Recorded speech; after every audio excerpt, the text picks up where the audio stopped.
Welcome back. Thank you very much for choosing to stay with us. You are watching KUTV News at 9. Now, moving on to matters justice, the public has been urged to try mediation as a dispute resolution mechanism, especially, in family matters.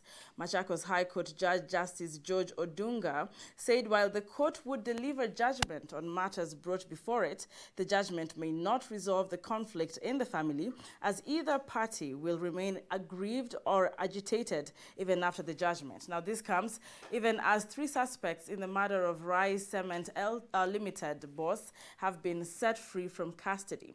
Chris Sambu has more from the corridors of justice.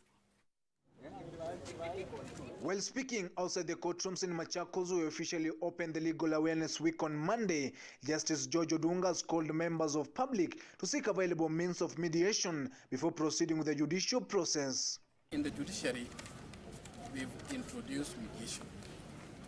Mediation is meant to ensure that, especially family disputes, people are brought together, they sit on a table, they are able to agree, they are able to put forward their grievances, and then they are able to find a solution.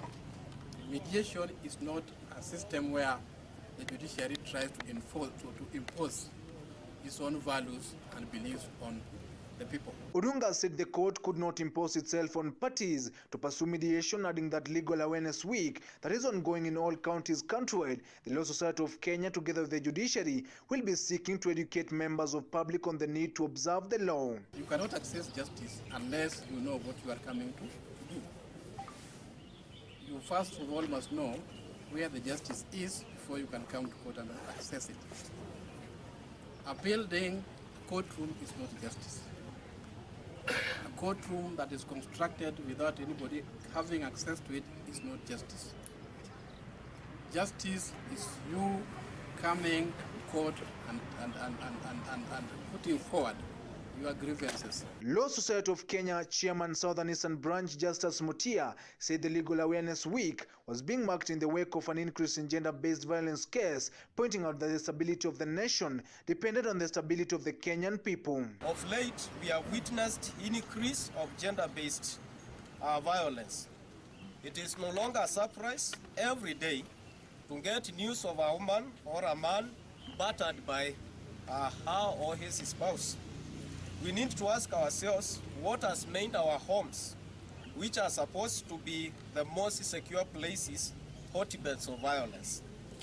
We must remind ourselves that the stability of our nation depends on the stability of our families. However, the legal week comes against a backdrop of cases that have stalled, citing decrease in budget allocations. According to Makueni Member of Parliament Daniel Manzo, the judiciary should be funded enough for effective justice delivering. I really want to encourage Senate to tone down, find the sense, follow the professional advice, come back to Senate probably within this week before the recess is over, and increase, pass the regulations to increase the borrowing to a limit so that the country can get back to its business, so that we can fund the judiciary and its activities. With the legal week set to continue in the coming days, Akiricho Court has set free 3 suspects who have been in custody following the brutal murder of Rise Cement General Manager Chitano Vias.